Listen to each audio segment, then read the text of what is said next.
Okay, this is the second video for the lecture for the third week of October. And in this lecture, or the first part of this lecture, covers some of the probability distributions or some of the discrete probability distributions that are frequently used in engineering. So before you get to the lecture, I just want to go back to one of the first things we cover in class or discuss in class, and that is the relationship between a population and a sample. So we know that we use probability to do some reasoning or deductive reasoning about a sample from the population. So we are trying to make some predictions or some inference about the population, and for that we use a representation of the population or a sample. The next thing that we want to do is, from the sample, be able to do some inductive reasoning using inferential statistics. Okay, so we haven't get to that point in the class yet, but we're gonna get there soon. Okay, we're still in the deductive reasoning, the probability, and specifically in this lecture we're gonna look at some probability distributions that are very useful, and these are discrete probability distributions. Okay, so this is, again, every time we start a new lecture, I want you to be in context about what we are covering and where we are going. So the first thing we did in class was to cover some statistics. Specifically, we cover the measures of location for the mean and the measures of variability or the variance, right? That was the first thing we did. Then we transitioned to probability. We talk about the sample, what is the sample space. Then we cover what is an event, which is the subspace of the sample space. Then we cover how to count some of the outcomes in an event or in your sample space. So counting sample points is both related to sample and the event. Then we cover what is the probability of an event, which is also related to the sample and to the event. And after that we transition to random variables. We started talking about random variables, and I have asked you several times what is a random variable, and you should know that random variable, basically what it does is it assigns a value, a numerical value, to each outcome in the sample space. Okay, the random variables are related to the sample. Then we talk about probability distributions for random variables, and from there we classify these distributions in two groups, discrete and continuous. Then we talk about joint probability distributions that can be also for discrete and continuous variables. And then we transition to using what we know about mean and variance, but specifically for random variables. Okay, so we kind of went back to statistics, but applied to probability or to random variables. What we are going to do in this video is we're going to talk about some specific probability distributions from the discrete probability distribution group. And these probability distributions are 5. First one is the binomial distribution. The second one is the hypergeometric. Third one is the negative binomial. Fourth one is geometric, and the last one is the Poisson. Okay, so that's what we're going to do in this lecture. In this first part of this lecture, and also in the second part of this lecture. So for today, or for this video, we're going to talk about discrete probability distributions. I'm going to provide an introduction and a motivation. Then I'm going to talk specifically about the binomial distribution and about the hypergeometric distribution. The last two items of this slide are going to be covered in the next video. So what are the learning objectives? I want you to understand the assumptions for each of the discrete random variables presented. I want you to select an appropriate discrete probability distribution to calculate probabilities in specific applications. And I want you to be able to calculate probabilities and calculate means and variances for each of the probability distributions presented. So, the first thing I want to do is to provide you with an introduction and motivation of why we are doing this. So, engineers frequently work with data that can be modeled as one of several known probability distributions. So, being able to model the data allows us to model real systems, design, and predict results. So, some of the key discrete probability distributions include the binomial, negative binomial, the hypergeometric, and the Poisson. And the reason I'm showing the histogram on the right side of this slide is because we usually look at the shape of the histogram to identify the probability distribution. So for example, I can see this shape and I basically can classify this histogram or the data of this histogram as following a normal distribution, which we haven't covered yet, but we're going to talk about this next week. Okay, so that's the reason I'm using that histogram. So going back to the key probability distributions, we're going to talk about the binomial, negative binomial, the hypergeometric, and the Poisson. Okay, so as I mentioned earlier, there's some probability distributions that are frequently used because they can be used to represent specific problems. So some distributions describe several real-life random phenomena. For example, in a study involving testing the effectiveness of a new drug, the number of current patients among all patients who use the drug approximately follows a binomial distribution. And we can understand why, but in this type of study, in which you look at the effectiveness of a new drug, you can model the number of cured patients using a binomial distribution. Now, the second example here what we have is a production line. So you can see the production line, you can see the product, and you can see the inspection line. So when a sample of items selected from a batch of production is tested, the number of defective items in the sample usually can be modeled as a hypergeometric random variable. Okay, so keep this in mind. I'm going to talk about these distributions in a few minutes.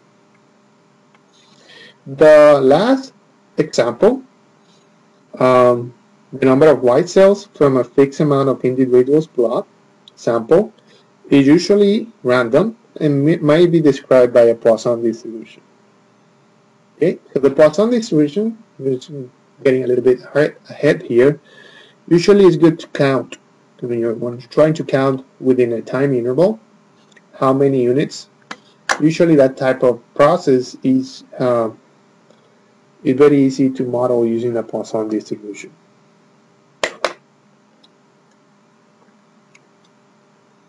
Let's start by discussing the binomial distribution. I don't know if you remember from one of our first lectures, I described what a Bernoulli trial is, and I mentioned that we were going to be talking about Bernoulli in the future. So the future is right now. Bernoulli trial is an experiment trial with two possible outcomes, a success or a failure. For example, if you look at a production line for tires, you can classify each as defective or non-defective. And we can define success as finding a defective tire. So if the historical data shows that 95% of all the tires are defect-free, then our probability of success should be 0.05. Okay, so that's what we call a Bernoulli trial. Now, a Bernoulli process is one in which you have n repeated Bernoulli trials. So again, the outcome might be classified as a success or as a failure, and the probability of success, P, is constant from trial to trial.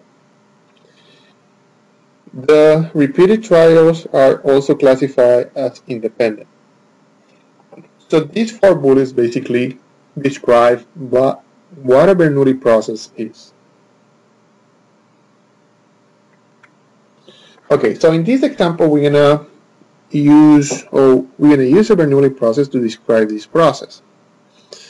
So the example is referring to a digital channel, and the chance that a bit transmit through a digital transmission channel is received in error is 0.1. Assume that the transmission trials are independent. Let x be equal to the number of bits in error in the next 4 bits transmitted. And I want you to find what is the probability of x being equal to 2. So let's start by defining our outcomes. So I'm going to use E to denote the bit in error, and I'm going to use O to denote what bits is okay. Okay, so the outcome of this experiment, we are looking at the next 4 bits.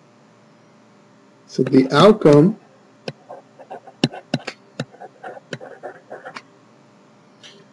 of the experiment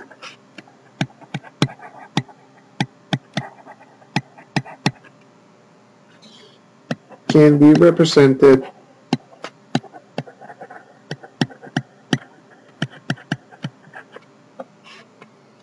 with 4 letters.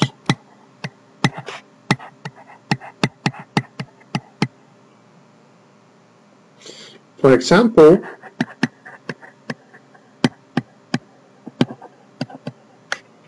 we can use E, O, E, O, and this basically means that you have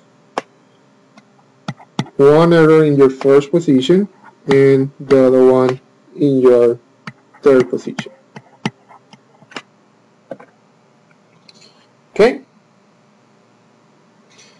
So the corresponding values for all the outcomes for this experiment are here in this table.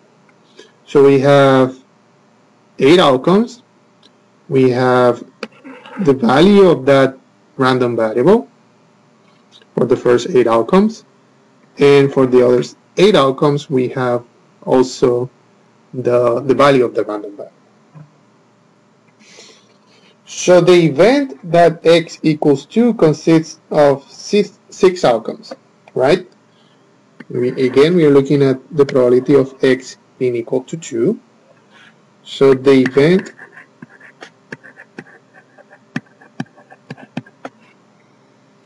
that x equals 2 consists of 6 outcomes. And I'm going to list them here. So we have E, E, O, O,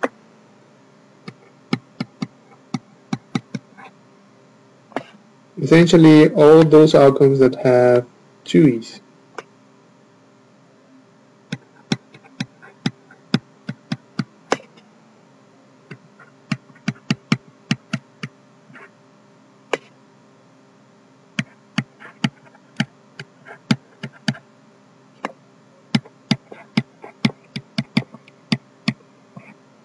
So we have those 6 outcomes here. So now we want to find the probability. Okay? So assuming independence between the outcomes, we can find the probability of one of those outcomes.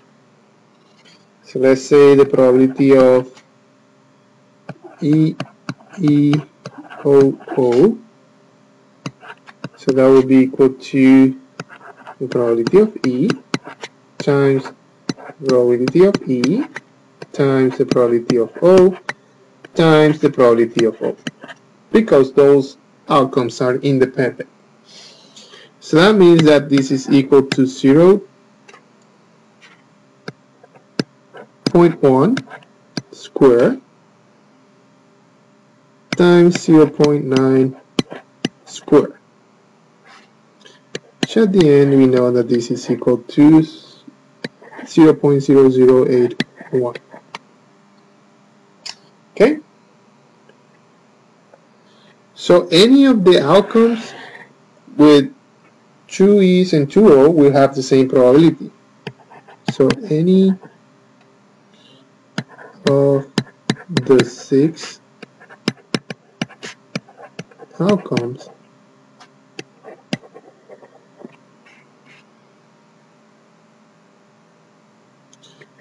for which x equals 2 has the same probability.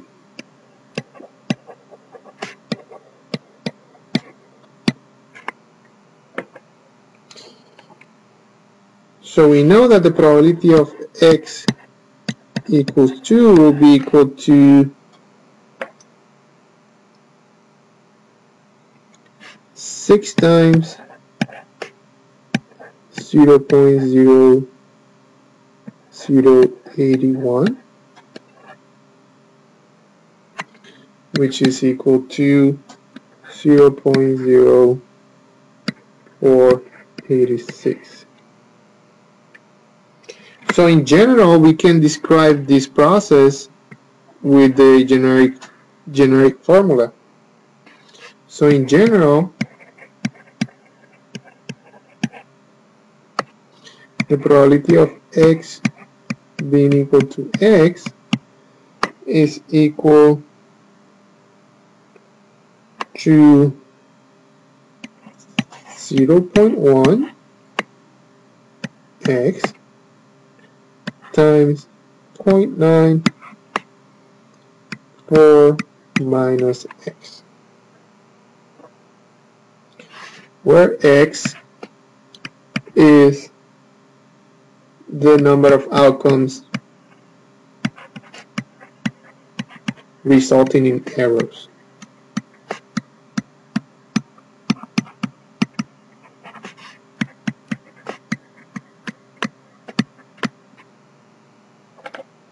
Okay, so we have the probability of x equals 2, but what we're trying to do right now is to find a generic expression for this type of problem. So let's work a little bit more. I'm going to go to the next slide. So to complete this expression or formula,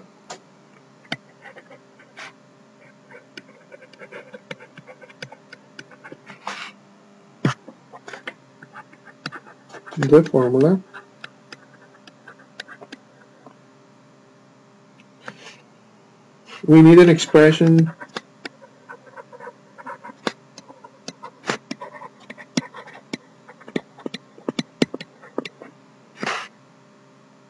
for the number of outcomes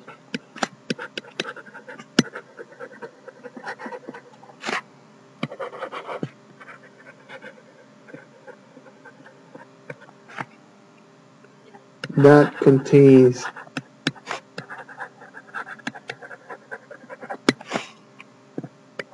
that x number of errors.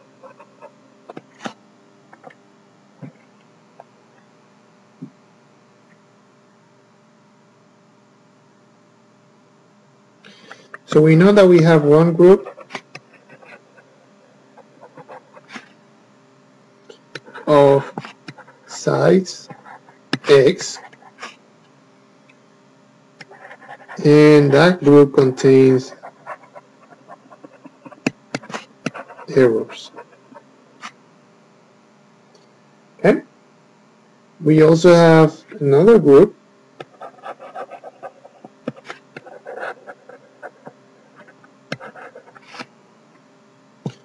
of size n minus x with no errors. And we also know from one of our previous lectures that we know the number of ways of partitioning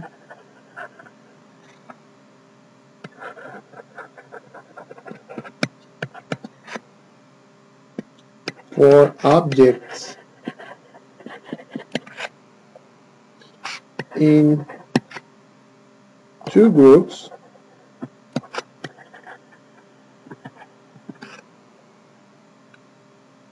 one of which is of size x is given by this expression in which you choose x out of 4. And we know this is equal to 4 factorial times x factorial times 4 minus x factorial. So in that case we have 4 out of 2, and that is 6. So therefore,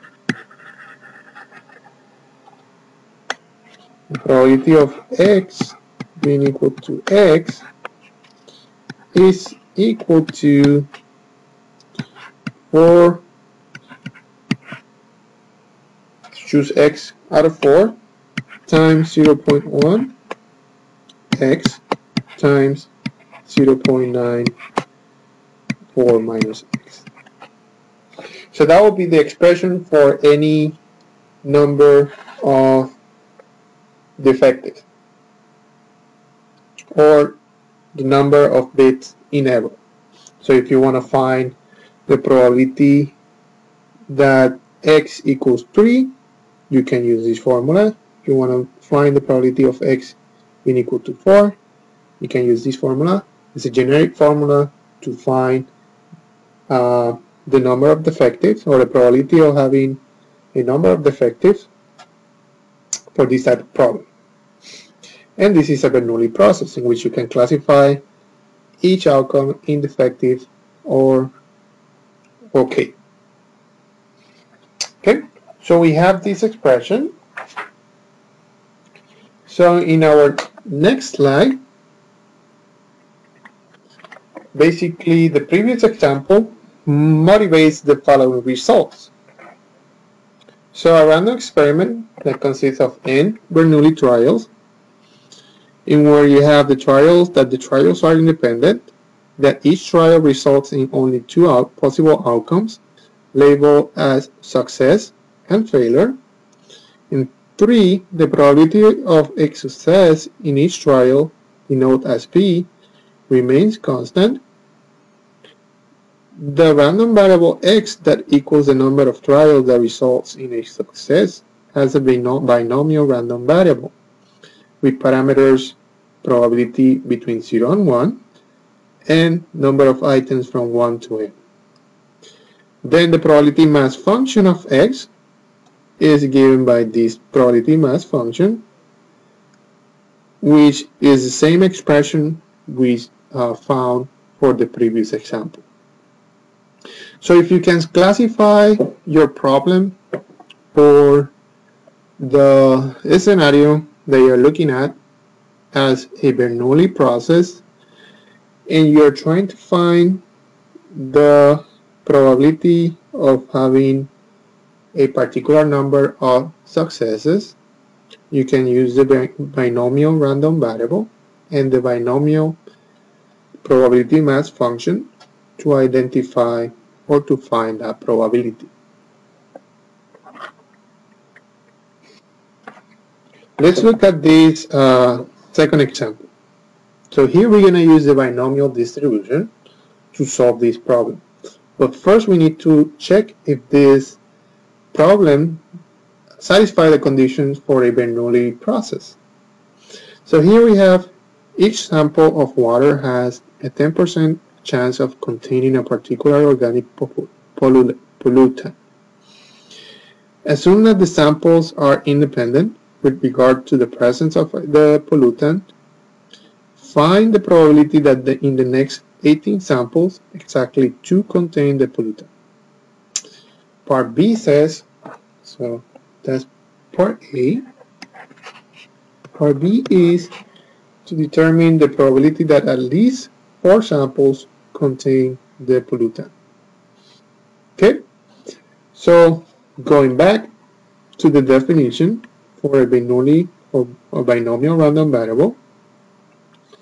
In this example, we have the trials are independent, that's true. Each trial results in only 2 possible outcomes, success and failure, that's true. And the probability of a success in each trial is denoted as P, which remains constant. And in this problem, that probability is 10% and remain constant. Okay, so this is a Bernoulli process, and we can use a binomial random variable to model the process or the problem, and we can use a binomial probability mass function to find the probabilities. So the first problem, or the first part of the problem, part A, asks you to find the probability that in the next 18 samples, exactly 2 contain the pollutant. So that's the probability of x, which is our random variable, equal to. Okay, so we know the probability is given, it's 0.1, and we know that n is 18, which is the number of samples. Then, in order to use the binomial, we know that the binomial is given by n out of x times px 1 minus p n minus x. So we have 18 choose 2 0.1 times or to the power of x, which is 2, times 1 minus p, 18 minus 2. Okay, so that is equal to 153 times 0.1 square times 0.9 to the power of 16, and that equals 0.284. Okay, so that's the probability of finding exactly 2 of the sample containing the pollutant out of 18. Let's look at part B. So part B says determine the probability that at least 4 samples contain the pollutant. So when you say at least, the problem is referring to 4 or more. Okay, so at least is that at least 4, so you're looking at 4 or more. Okay, so in this case we have the probability of x being greater or equal to 4. In order to find that probability, then you're going to have to add from 4 to 18. Okay, because you need the probability of each outcome. So that's the summation from 4 to 18 of 18x 0.1 x times 0.9 18 minus x. But my question for you, and I know you cannot answer this question, but just think about this.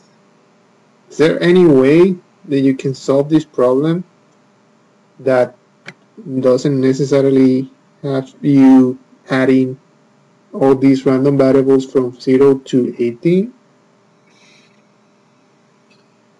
There's something we learned in class that you can use to solve this problem, and it's called the complementary event. So, however, it's easier to use the complementary event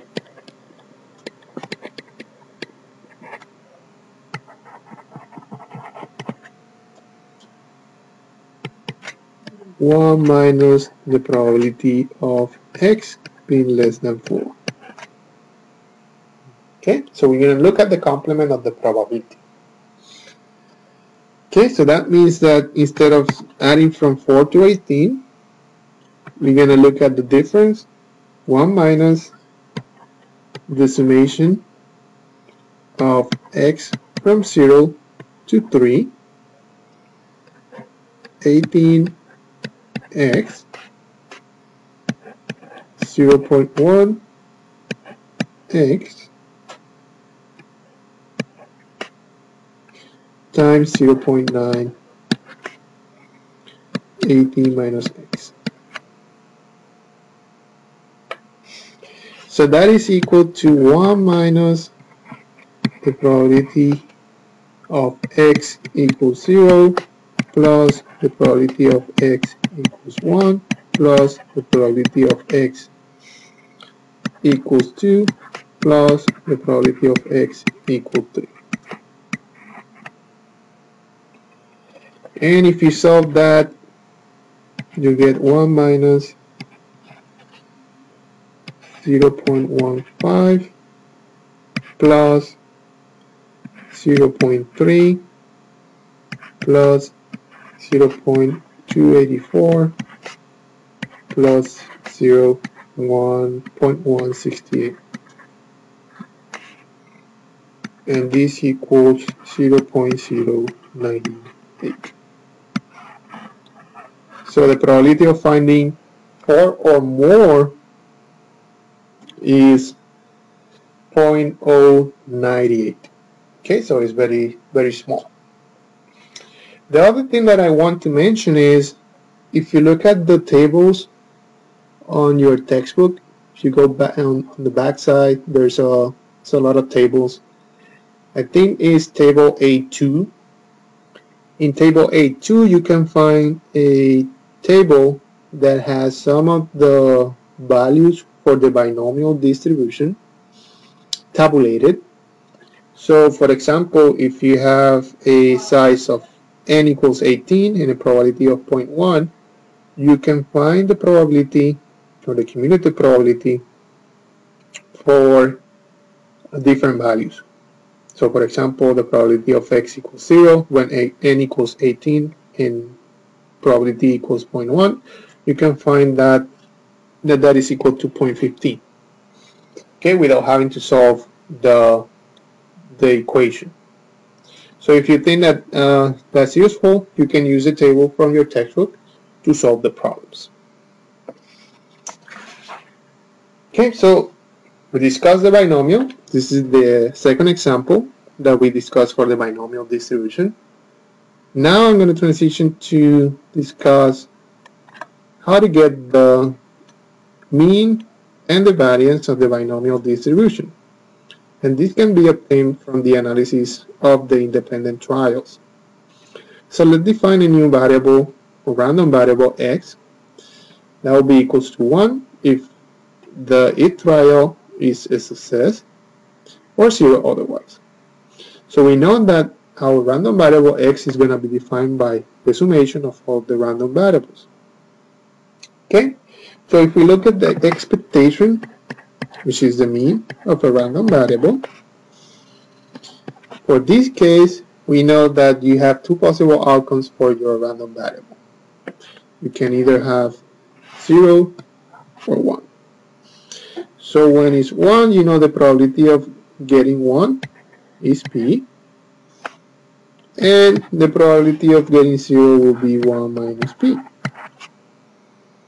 So that means that the expected value of xi is p. If we do the variance for xi, that will be equal to the summation with respect to x of x minus mu squared times f of x. So this will be equal to 1 minus p squared times p plus 0 minus p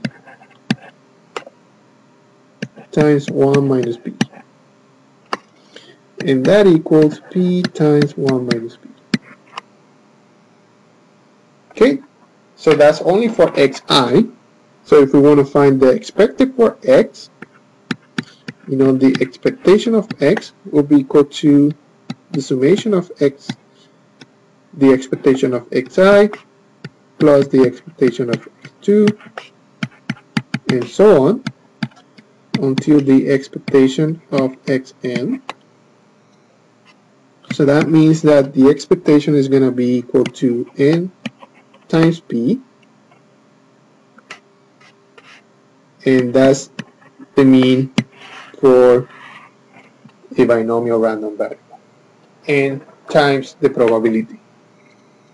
For the variance, again, is the summation of each random variable, so that's xi, x1, I'm sorry, plus the variance of x2 up to the variance of xn.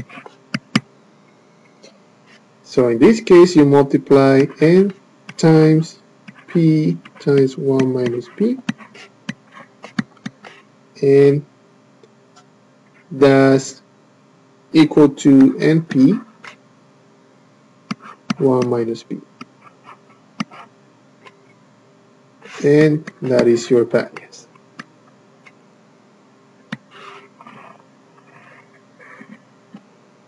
Okay, so that's how you find the mean and the variance for a binomial distribution.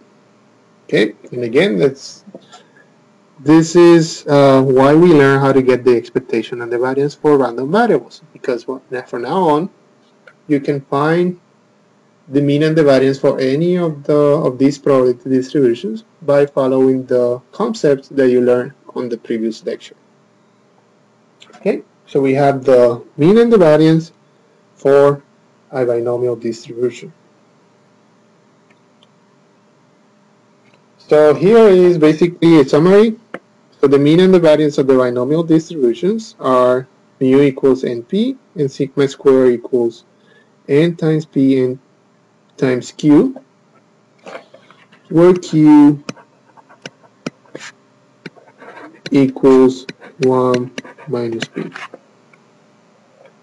Okay, and we also have an example here. So I want you to basically apply these concepts. So we have a war machine tool that produces 1% defective parts. If we assume that the parts produced are independent, what is the mean number of defective parts that will be expected if we expect 25 parts? It's very easy, right? So you look at n times p, and that will give you that the mean will be 0.25. What is the expected variance of the 25 parts?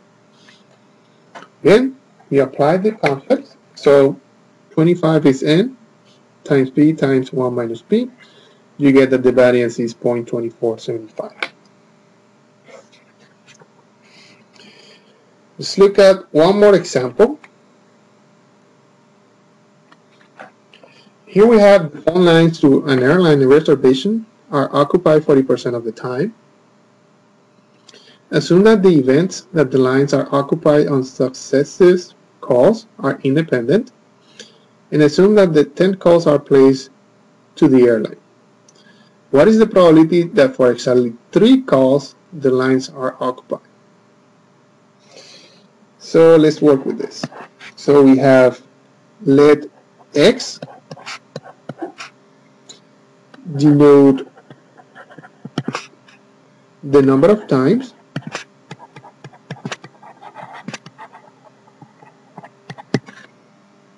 the line is occupied.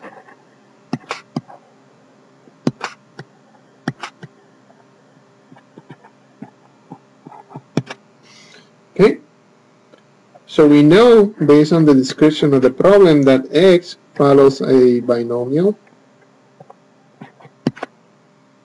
with n equals 10 and p equals 0.4. So the probability of finding exactly 3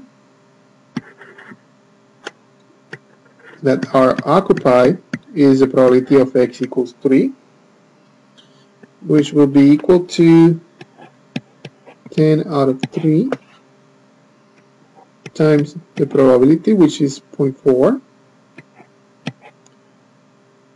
to the cube, times 0.6, 10 minus 3. And that is 0.215. Okay, let's look at part B. Part B is asking what is the probability that for at least one call the lines are not occupied. So again, let's use C denotes lines not occupied.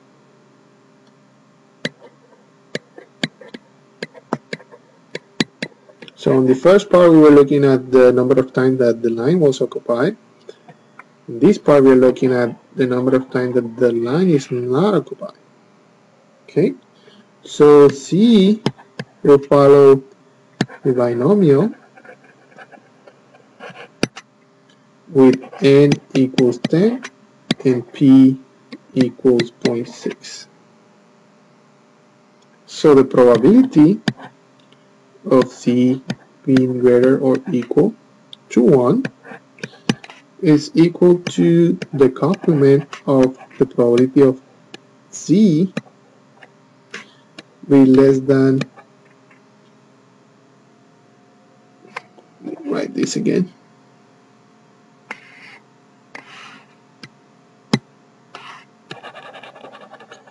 this should be the probability of C equals 0. Okay, so let me revise this. C equals 0, because we are looking at the complementary event, which simplifies the way we solve these problems.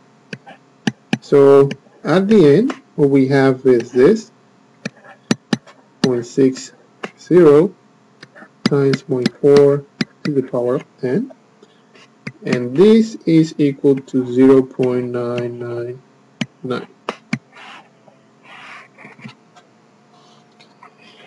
Then for the last part,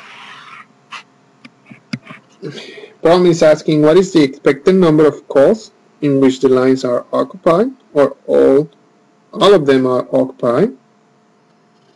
So here you can see in this problem the name or the word expected number is in the question, and we know that the expected number or the mean for a binomial is defined by E of x, which equals n times p. So in this case we use the random variable c.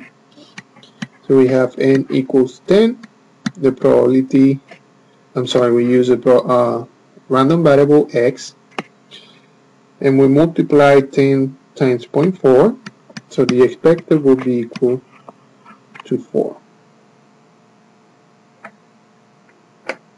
Okay, so this basically shows you a couple of examples on when you should use a binomial distribution. And again, everything goes back to identifying a Bernoulli process.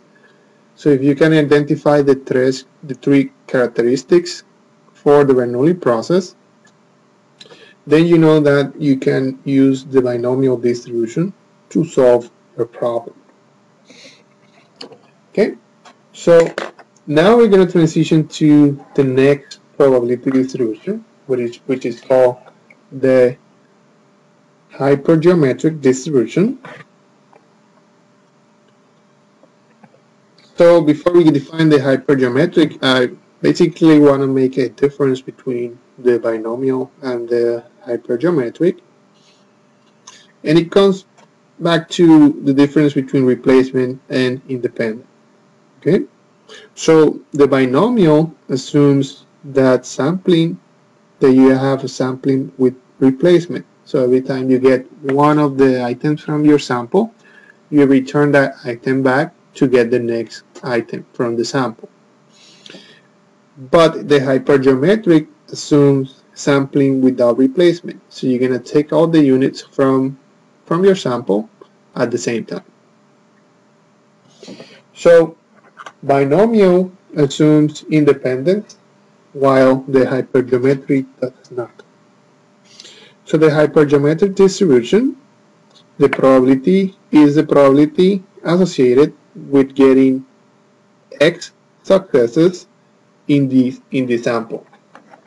So instead of getting one unit at a time, from the sample you're going to get several units, and from that sample you're going to determine, or you're going to find the probability of getting a certain number of successes. Okay? So essentially, in the hypergeometric distribution, we're going to have a set of n objects from where k objects are classified as successes, and n minus k objects are classified as failures. A sample size of n object is selected randomly without replacement from the n objects. So from all the objects you have, you're selecting a sample. Where you always know that k will be less than or equal to n, and that n, the objects that you select from n, capital N, is less than or equal to the total number of objects.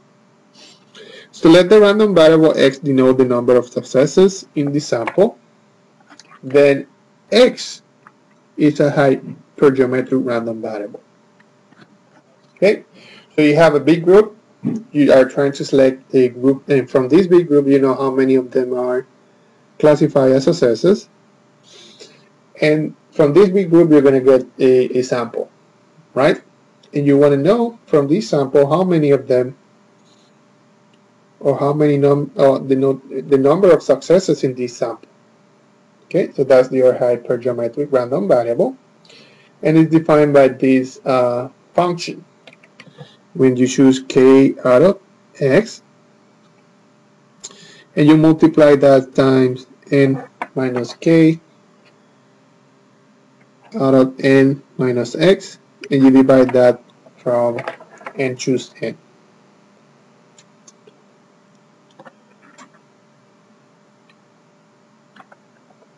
So for example, let's say that automobiles arrive in the dealership in lots of 10.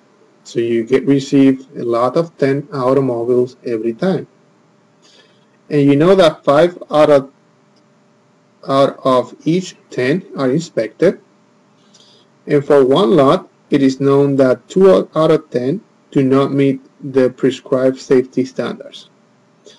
The question is, what is the probability that at least one out of the 5 tested from that lot will be found not meeting safety standards?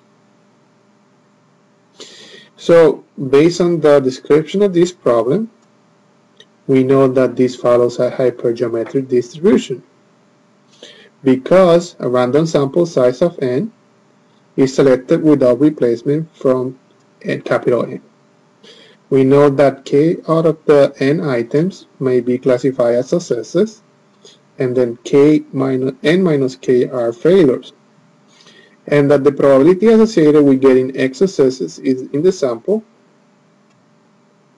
can be found using this expression, which is the probability mass function for a hypergeometric random variable.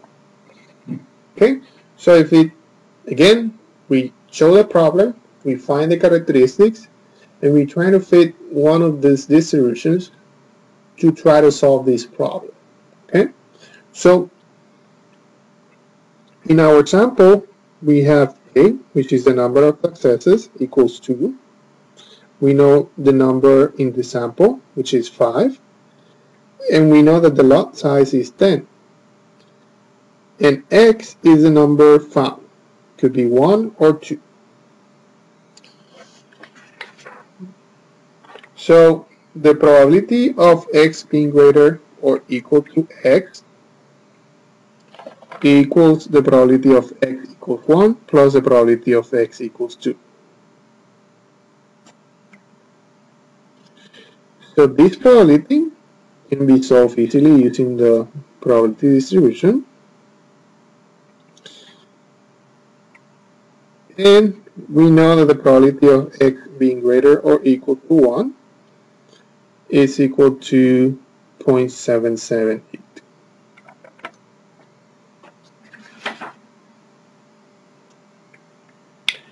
Now, the mean and the variance for the hypergeometric distribution, I'm not going to derive the expressions. I'm just giving you the expression from the textbook, because these ones are kind of more difficult to derive than the one for the binomial. But essentially, if you want to find the mean of a hypergeometry, you multiply n times k divided by the capital N. And the variance is a little bit more complicated. It's denoted by this expression. Okay, so based on our previous example, what is the expected number of cars that fail inspection in our example? And what is the standard deviation? So if you want to find mu, we know that this is equal to the expectation of X. And by definition, this is n times k divided by n, which is equal to 5 times 2 divided by 10, so that's 1. Sigma squared is equal to 5 over 9 times 5 times 2 over 10 times 1 minus 2 over 10, and that equals 0.4 over 4. So in order to get the standard deviation, we look at the square root of the variance, and that is equal to 0.667.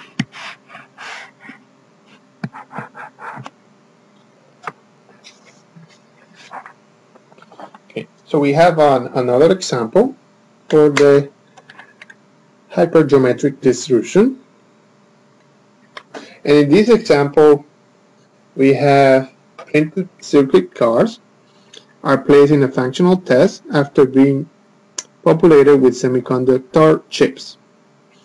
A lot contains 140 cards, and 20 are selected without replacement for functional testing. So one of the key words from this problem is this one. So you know that they are selected without replacement. So basically that indicates that you're using one of the distributions that we already learned, and the only one that basically consider sampling without replacement is the hypergeometric. Okay? So if 20 cards are defective, what is the probability that at least one defective card is in the sample? So, again, when you see at least, that automatically tells you that you're looking at the probability of being greater or equal to 1. And let's use X. X denotes the number of cards in the sample that are defective.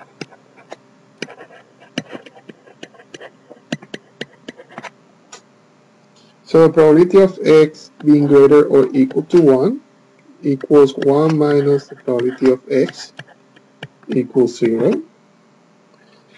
So from here we can find that probability. We know that you have 20, choose 0, 140 minus 20, choose 20 minus 0, divided by 140, choose 20. And this equals 0.0356.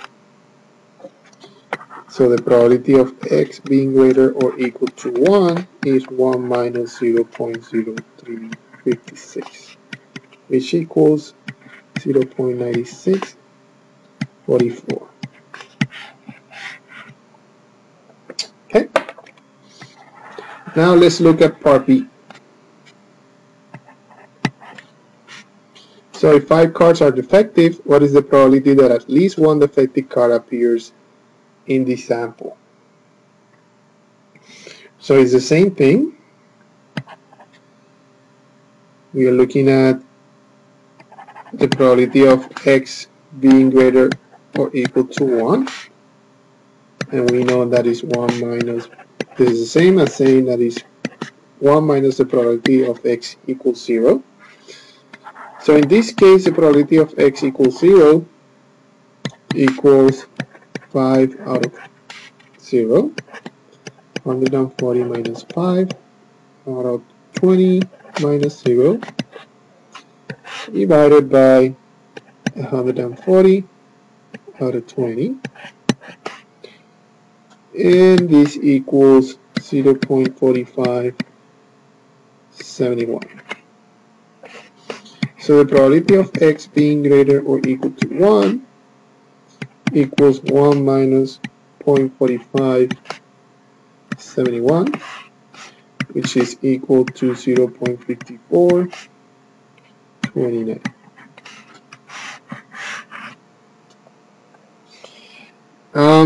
So basically, by looking at these two questions, the only thing that is changing is the number of cards that are defective. So in part A we have 20, in part B we have 5. So as you can see, if you decrease the number of cards that are defective, then your probability of finding a card that is defective is lower, which is part B. Which makes a lot of sense, right? Because if you have more defective, then your probability of finding a defective card will be higher.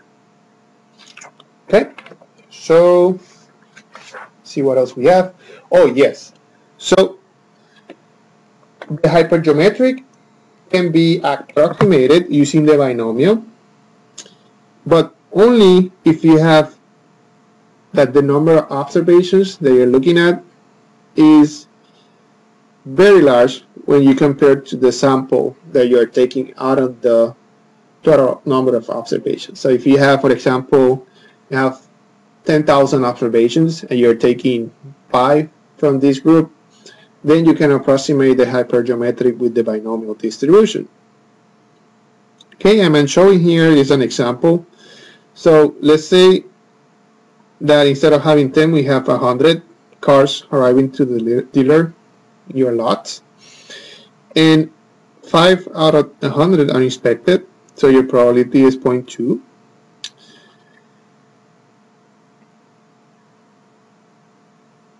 of being below safety standards.